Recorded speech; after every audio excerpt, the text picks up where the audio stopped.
వెలుగుమట్లలో పేదలు ఆత్మగౌరవంతో బతికేలా అన్ని రకాల చర్యలు తీసుకుంటున్నామని చెప్పారు మంత్రులు. గత ప్రభుత్వం డబుల్ బెడ్రూమ్ ఇండ్ల పేరుతో ప్రజల్ని మోసం చేసిందన్నారు. వెలుగుమట్ల నిర్వాసితులకు ఇండ్ల పట్టాలు పంపిణీ చేశారు మంత్రులు. తెలంగాణలో 3వ డిస్కం ఏర్పాటుకు రాష్ట్ర ప్రభుత్వం జీవో విడుదల చేసింది. ఈ నెల 13న మూసి పిలుస్తోంది కార్యక్రమంలో CM Revanth power point presentation ఇవ్వనున్నారు.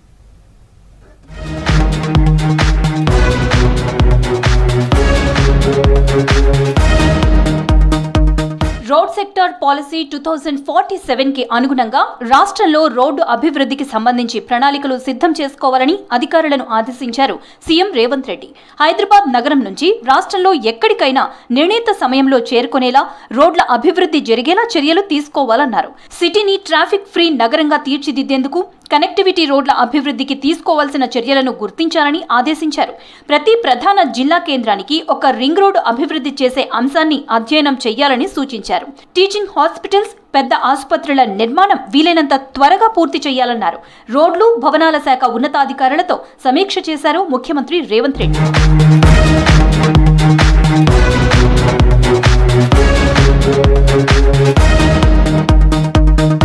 ఈ నెల 13న హైదరాబాద్ తాజ్ కృష్ణాలో Musi river front development corporation limited ఆధ్వర్యంలో మూసీ పిలుస్తోంది కార్యక్రమం నిర్వహించనున్నారు. సీఎం రేవంత్ రెడ్డి హాజరు కానున్నారు. వివిధ రాజకీయ పార్టీల ముఖ్య నేతలు, ఎమ్మెల్యేలు, మేధావులు, దేశంలో గుర్తింపు పొందిన వ్యాపార, వాణిజ్య సంస్థల ప్రతినిధులను ఈ కార్యక్రమానికి ఆహ్వానిస్తోంది ప్రభుత్వం. మూసీ పునరుజ్జీవం ఆవశ్యకత, కార్యాచరణ ప్రణాళికపై పవర్ పాయింట్ ప్రెజెంటేషన్ ద్వారా వివరించనుంది. మూసీ పునరుజ్జీవంలో భాగంగా తొలి దశలో గాంధీ సరోవర్ ప్రాజెక్టు చేపట్టాలని ప్రభుత్వం నిర్ణయించింది.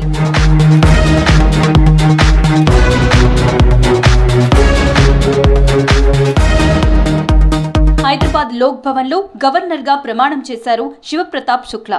హైదరాబాద్ చీఫ్ జస్టిస్ అపరేష్ కుమార్ సింగ్ శుక్లాతో ప్రమాణం చేయించారు. గవర్నర్ శుక్లా తెలుగులో ప్రమాణం చేశారు. ఈ కార్యక్రమానికి మండలి chairman Gutha Sukhender Reddy, assembly speaker Prasad Kumar, CM Revanth Reddy, మంత్రులు, పలువురు నేతలు అటెండ్ అయ్యారు. తర్వాత సీఎం మంత్రులతో కలిసి గ్రూప్ ఫోటో దిగారు గవర్నర్.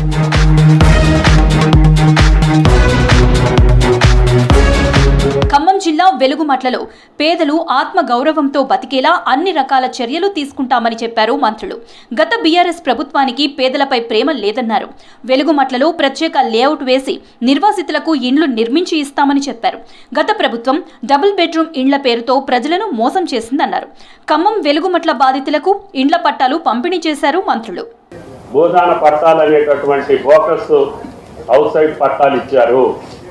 ఆ భూదానం యొక్క కమిటీ నిర్మాణమే తప్పుడు కమిటీ, దానికి భూమికి సంబంధం లేదు. ప్రస్తుతానికి భూదానం ట్రస్టే లేదు. ఈ ఉమ్మడి ఖమ్మం జిల్లాలో ఇళ్ల స్థలము ఏ గ్రామంలోనైతే ఉంది, మేము అక్కడ ఇల్లు కట్టుకుంటామన్నా 311 మందికి ఇళ్ల స్థలము ఇల్లిస్తూ వారి వారి గ్రామాల్లో ఇళ్ల స్థలం ఎవరికైతే ఉందో వారికి ఇల్లిచ్చే కార్యక్రమాన్ని ఈనాడు మనం ఫైనల్ చేసుకోవటం జరిగింది. మహిళల సాధికారత కోసం కాంగ్రెస్ ప్రభుత్వం అనేక పథకాలు అమలు చేస్తోందన్నారు మంత్రి వివేక్ వెంకటస్వామి. మహిళలకు కాంగ్రెస్ ప్రభుత్వం పెద్దపీట వేస్తోందన్నారు. జైపూర్ మండలంలో 753 ఇందిరమ్మ ఇళ్లను ఇచ్చామన్నారు. మహిళలకు వడ్డీ లేని రుణాలను కాంగ్రెస్ ప్రభుత్వం అందిస్తోందన్నారు మంత్రి. మంచిర్యాల జిల్లా ఇందారంలో అభివృద్ధి కార్యక్రమాల్లో పాల్గొన్నారు మంత్రి. 30 లక్షలతో 3 మహిళా సంఘాల భవనాలకు శంకుస్థాపన చేశారు మంత్రి వివేక్ వెంకటస్వామి. మహిళా శక్తి ఇప్పుడే కలెక్టర్ గారు ఏదైతే చెప్పినారో, కాంగ్రెస్ ప్రభుత్వము మహిళలకే వారికి శక్తి ఇవ్వాలి. వీళ్ళ ద్వారా మనము పెట్రోల్ బంక్ పెట్టాలంటున్నా కానీ పెట్రోల్ బంక్ ఇవ్వాలి, యూనిఫామ్ స్టిచ్చింగ్ అని కానీ ఇవన్నీ కూడా చేయడానికి అవకాశము మన రాష్ట్ర ప్రభుత్వం కల్పిస్తుంది. ఈ సంవత్సరంలో ఈ 750 ఇళ్లలో సుమారు 600 ఇళ్ళు వరకు మనం పూర్తిగా చేసుకోవచ్చు. పార్టీ ఫిరాయింపులపై కేటీఆర్ మాట్లాడడం విడ్డూరంగా ఉందన్నారు మంత్రి సీతక్క. బీఆర్ఎస్ అధికారంలో ఉన్నప్పుడు కాంగ్రెస్ ఎమ్మెల్యేలు, ఎమ్మెల్సీలతో పాటు మండలి చైర్మన్ పదవిని కూడా లాగేసుకున్నారని గుర్తు చేశారు. కేటీఆర్ ముందు క్షమాపణలు చెప్పి మాట్లాడాలన్నారు. మాట్లాడే ముందు ఫస్ట్ నువ్వేం చేసినావు 10 సంవత్సరాలు ఇతర పార్టీల పట్ల అనేది ఒక్క సర్పంచ్ను కూడా ఉండనియలేదు. వీళ్ళు సర్పంచ్ను, ఎంపీటీసీలను, వార్డు మెంబర్లను ఒక వేటాడి తీసుకున్న చరిత్ర మీకు మాట్లాడే అర్హత ఉందా ఈ ఫిరాయింపుల మీద నేను అడుగుతున్నా. తెలంగాణలో 3వ డిస్కం ఏర్పాటుకు రాష్ట్ర ప్రభుత్వం జీవో విడుదల చేసింది. రాష్ట్ర ఇంధన శాఖ కార్యదర్శి నవీన్ మిట్టల్ జీవో విడుదల చేశారు. తెలంగాణ రైతు పవర్ డిస్ట్రిబ్యూషన్ కంపెనీ లిమిటెడ్ గా పేరు పెట్టింది ప్రభుత్వం. దీన్ని రైతు డిస్కం అని పిలవచ్చని జీవోలో స్పష్టం చేసింది.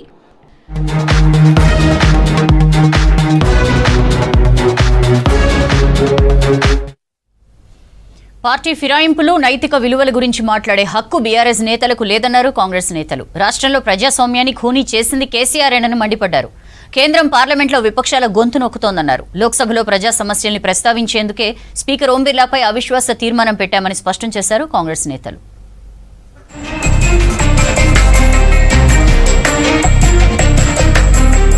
ప్రజాస్వామ్యాన్ని ఖూనీ చేసింది బీఆర్ఎస్ అని మండిపడ్డారు PCC chief Mahesh Kumar Goud. Party ఫిరాయింపులపై కేటీఆర్, బీఆర్ఎస్ నాయకులు మాట్లాడడం సిగ్గుచేటన్నారు. స్పీకర్ ఏ నిర్ణయం తీసుకున్నా తనకు ఉన్న పరిధిలోనే తీసుకుంటారని చెప్పారు పీసీసీ చీఫ్.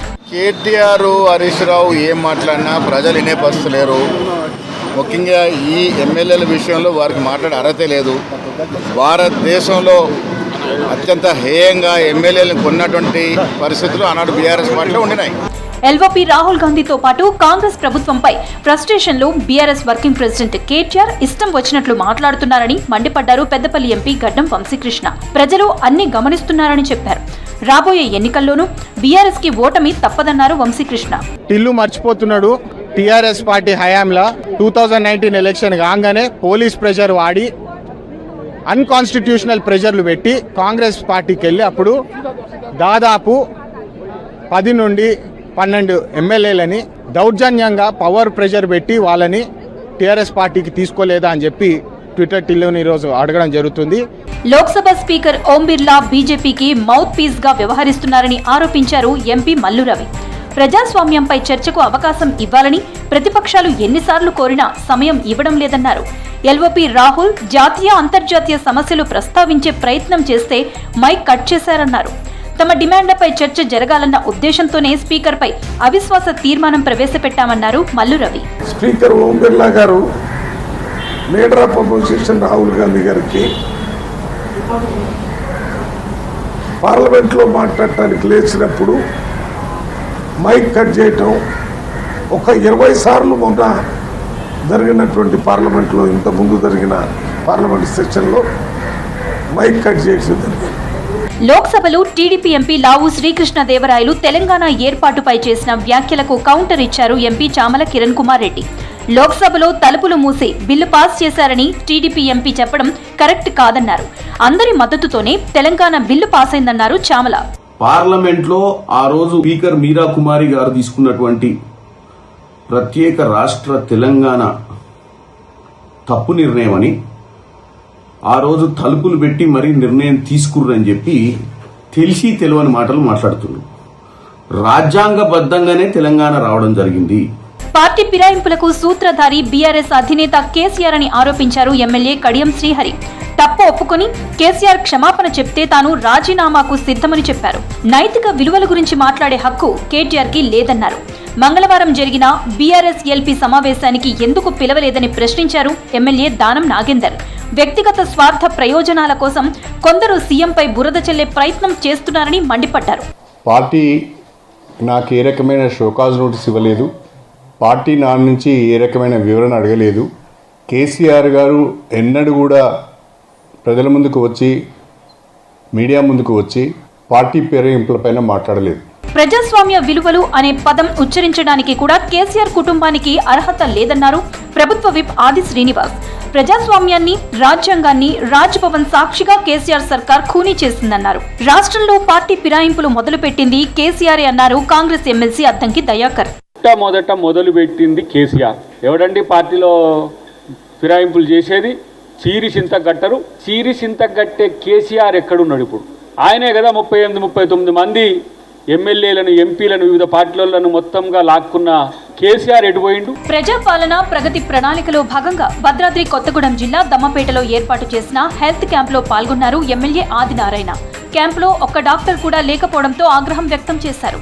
డాక్టర్లు రానప్పుడు ఎమ్మెల్యేగా తనను ఎందుకు పిలిచారని ఫైర్ అయ్యారు. ప్రజాపాలన ప్రగతి ప్రణాళికలో అధికారులు అందరూ పాల్గొనాలన్నారు. ప్రభుత్వ నిర్ణయాలు ఖచ్చితంగా అమలు చేయాలని, లేకుంటే చర్యలు తీసుకుంటామని హెచ్చరించారు. ఎమ్మెల్యేలు కడియం శ్రీహరి, దానం నాగేందర్లపై అనర్హత పిటిషన్స్ ను స్పీకర్ ప్రసాద్ డిస్మిస్ చేయడం సరికాదన్నారు బీజేపీ నేతలు. స్పీకర్ స్వతంత్రంగా వ్యవహరించకుండా రాజ్యాంగాన్ని అగౌరవపరిచారని విమర్శించారు. పూర్తిగా గాడి తప్పిన శాసన వ్యవస్థను దారిలో పెట్టాల్సిన బాధ్యత ప్రజలదేనన్నారు. తమ పార్టీ నైతిక విలువలకు, ప్రజా తీర్పుకు గౌరవం ఇస్తుందన్నారు కమలం నేతలు. ఎమ్మెల్యేలు దానం నాగేందర్, కడియం శ్రీహరి అనర్హత పిటిషన్లపై స్పీకర్ తీర్పు అప్రజాస్వామికమన్నారు బీజేపీ స్టేట్ చీఫ్ రామచంద్రరావు. చేతిలో రాజ్యాంగం పట్టుకుని తిరగడం, మరోవైపు రాజ్యాంగాన్ని ఖూనీ చేయడం కాంగ్రెస్కు అలవాటేనని విమర్శించారు. స్పష్టమైన ఆధారాలు ఉన్నప్పటికీ పార్టీ ఫిరాయింపులు జరగలేదని స్పీకర్ తీర్పు ఇవ్వడం ప్రజాస్వామ్యాన్ని అవమానించడమేనన్నారు రామచంద్రరావు. ఒక పార్టీలో గెలిచి ఇంకో పార్టీ క్యాండిడేట్కు ప్రచారం చేసినటువంటి ఒక స్పష్టమైనటువంటి ఒక రికార్డ్స్ ఉన్నప్పటికీ కూడా వాళ్ళిద్దరు కూడా పార్టీ ఫిరాయించలేదు అని చెప్పేసి ఏదైతే తీర్పు ఇచ్చారో ఇది ప్రజాస్వామ్య వ్యతిరేకమైన తీర్పు. ఇది ప్రజాస్వామ్యాన్ని, ప్రజల ఒక తీర్పుని అగౌరవపరిచినటువంటి తీర్పు ఇది. తెలంగాణలో ప్రజాస్వామ్యానికి అడుగడుగునా అగౌరవం ఎదురవుతోందన్నారు కేంద్ర మంత్రి కిషన్ రెడ్డి. ఎమ్మెల్యేలు దానం నాగేందర్, కడియం శ్రీహరి లాంటి పార్టీ ఫిరాయింపుదారులకు స్పీకర్ క్లీన్ చిట్ ఇవ్వడం ప్రజల తీర్పును కాలరాయడమేనని చెప్పారు. ఎమ్మెల్యేల ఫిరాయింపులపై గతంలో బీఆర్ఎస్ సర్కార్ అనుసరించిన తీరును కాంగ్రెస్ ప్రభుత్వం కొనసాగిస్తోందన్నారు కిషన్ రెడ్డి. కాంగ్రెస్ పాలనలో శాసన వ్యవస్థే ప్రజాస్వామ్యాన్ని ఖూనీ చేస్తోందన్నారు కేంద్ర మంత్రి బండి సంజయ్. కన్న తల్లే బిడ్డను చంపడం ఎంత పాపమో శాసన వ్యవస్థే ప్రజాస్వామ్యాన్ని ఖూనీ చేయడం అంతకంటే పాపమని చెప్పారు. శాసన వ్యవస్థే ఫిరాయింపులను ప్రోత్సహించేలా స్పీకర్ తీర్పు ఇచ్చారని ఎక్స్లో పోస్ట్ చేశారు సంజయ్. పార్టీ ఫిరాయింపులకు తెలంగాణ ప్రయోగశాలగా మారిందన్నారు బీజేపీ రాజ్యసభ సభ్యుడు లక్ష్మణ్. పార్టీ మారిన ఎమ్మెల్యేలకు స్పీకర్ క్లీన్ చిట్ ఇవ్వడం ప్రజాస్వామ్యానికి గొడ్డలి పెట్టు అని అన్నారు. పొద్దున లేస్తే రాజ్యాంగాన్ని కాపాడాలని చెప్పే రాహుల్ గాంధీ తెలంగాణలో కాంగ్రెస్ ప్రభుత్వం చేసిన చర్యలకు జవాబు చెప్పాలని డిమాండ్ చేశారు. ప్రజాస్వామ్య వ్యవస్థలోనే ఇది ఒక చీకటి రోజు. 2 సంవత్సరాల పైగా పార్టీ ఫిరాయించినటువంటి ఎమ్మెల్యేల పట్ల విచారణ పేరు మీద కాలం వెళ్లిబుచ్చుతూ కొండను తవ్వి ఎలుకను కూడా పట్టిన చందంగా లేకుండా పోయింది. పూర్తిగా అపహాస్యం చేశారు ప్రజాస్వామ్యాన్ని.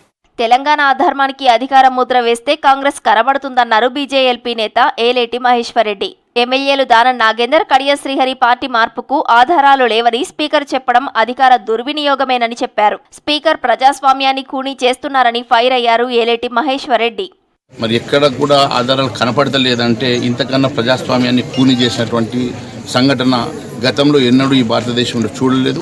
మరి తెలంగాణ రాష్ట్రంలో అది కనబడుతూ ఉన్నదంటే అనేకమైనటువంటి నీతి మాటలు మాట్లాడినటువంటి ముఖ్యమంత్రి గారు దీనికి సమాధానం చెప్పాలని చెప్పేసి మేము కోరుతాము. ఎమ్మెల్యే అనర్హత మీద స్పీకర్ తీర్పుపై న్యాయ పోరాటం చేస్తామన్నారు బీజేపీ నేతలు. న్యాయ వ్యవస్థపై తమకు సంపూర్ణ నమ్మకం ఉందని చెప్పారు. లోక్సభలో స్పీకర్ ఓం బిర్లాపై విపక్షాలు పెట్టిన అవిశ్వాస తీర్మానం మూజువాణి ఓటుతో వీగిపోయింది. ఓం బిర్లాపై విపక్షాల ఆరోపణల్లో నిజం లేదన్నారు కేంద్ర మంత్రి అమిత్ షా. మరోవైపు స్పీకర్ పూర్తిగా అధికార పార్టీకి అనుగుణంగా పనిచేశారని విమర్శించారు విపక్ష ఎంపీలు. కీలకమైన బిల్స్ పై చర్చ లేకుండానే ఆమోదం తెలిపారని చెప్పారు. ప్రజాస్వామ్యాన్ని హైజాక్ చేశారని ఫైర్ అయ్యారు ఎల్ఓపి రాహుల్.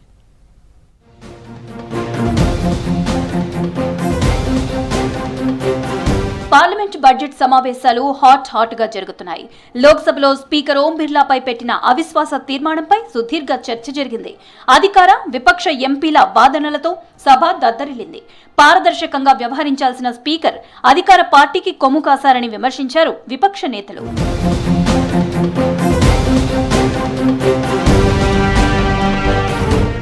లోక్సభలో స్పీకర్ ఓం బిర్లాపై విపక్షాలు పెట్టిన అవిశ్వాస తీర్మానం వీగిపోయింది. మూజువాణి ఓటుతో అవిశ్వాస తీర్మానం వీగిపోయినట్లు చెప్పారు ప్యానెల్ స్పీకర్ జగదాంబికా పాల్. దీంతో సభలో గందరగోళం నెలకొంది. కేంద్రం తీరుకు నిరసనగా విపక్షాలు నినాదాలు చేయడంతో లోక్సభ రేపటికి వాయిదా పడింది. श्री मोहम्मद जावेद द्वारा प्रस्तुत संकल्प स्वीकार किया जाए. जो उसके पक्ष में वो हाँ कहें, जो इसके विरोध में वो ना कहें. मेरे विचार में निर्णय ना वालों के पक्ष में हुआ, ना वालों के पक्ष में हुआ. संकल्प अस्वीकृत हुआ. सभा की कार्रवाई गुरुवार 12 मार्च 2026 को प्रातः 11 बजे तक के लिए स्थगित की जाती है. స్పీకర్ ఓం బిర్లాపై విపక్షాల ఆరోపణల్లో నిజం లేదన్నారు కేంద్ర మంత్రి అమిత్ షా. స్పీకర్ ఏ పార్టీకి సపోర్ట్ చేయలేదని చెప్పారు. సభా నిబంధనల ప్రకారమే ప్రవర్తించారని చెప్పారు. స్పీకర్ నిబంధనలను అనుమానించడం అంటే ప్రజాస్వామ్యాన్ని అవమానించడమే అన్నారు. సభలో ఎలా ప్రవర్తించాలో కాంగ్రెస్ నేతలు నేర్చుకోవాలని ఎద్దేవా చేశారు అమిత్ షా. हम हमारे अधिकार के लिए बात कर सकते हैं, हम भी कर सकते हैं, विपक्ष के मित्र भी कर सकते हैं, मगर ये सदन कोई मेला नहीं है. सदन के अंदर सदन के चलाने के नियमों के अनुसार खड़ा होकर बोलना पड़ता है. माने जो सदन के नियम परमिट नहीं करते हैं उस हिसाब से बोलने का किसी को अधिकार नहीं है. कोई भी हो इसको अधिकार नहीं है. లోక్సభ స్పీకర్ ఓం బిర్లా పూర్తిగా అధికార బీజేపీ పార్టీకి అనుగుణంగా వ్యవహరించారన్నారు ఎల్ఓపీ రాహుల్ గాంధీ. ప్రజా సమస్యలపై మాట్లాడడానికి లేచిన ప్రతిసారి అవమానమే ఎదురైందని చెప్పారు. అమెరికాతో మోదీ రహస్య ఒప్పందం ఎక్కడ బయటపడుతుందోనని తనను బీజేపీ మాట్లాడనివ్వడం లేదన్నారు Rahul. Every time we get up to speak, we are stopped from speaking. Multiple times. In the last time I spoke, I raised fundamental questions about the compromises that has been made by our Prime Minister. Multiple times I have been stopped from speaking. हमारे इतिहास में leader of opposition को नहीं बोलने दिया. Parliament సాక్షిగా విపక్షాల గొంతును స్పీకర్ ఓం బిర్లా అణిచివేశారన్నారు కాంగ్రెస్ ఎంపీ కేసీ వేణుగోపాల్. ప్రజాస్వామ్యంపై ఎల్ఓపీ రాహుల్ గాంధీని మాట్లాడకుండా అడ్డుకున్నారని విమర్శించారు. దేశ రక్షణ, చైనా ఆక్రమణలపై చర్చను స్పీకర్ ఉద్దేశపూర్వకంగా ఆపారని చెప్పారు. ప్రజాస్వామ్యాన్ని ఓం బిర్లా హైజాక్ చేశారన్నారు KC. Because why we are bringing all this motion, this system, they hijacked entire system of the country. They completely misused the enforcement directorate, CBI, income tax. Okay. They completely misused the election commission of this India. Okay.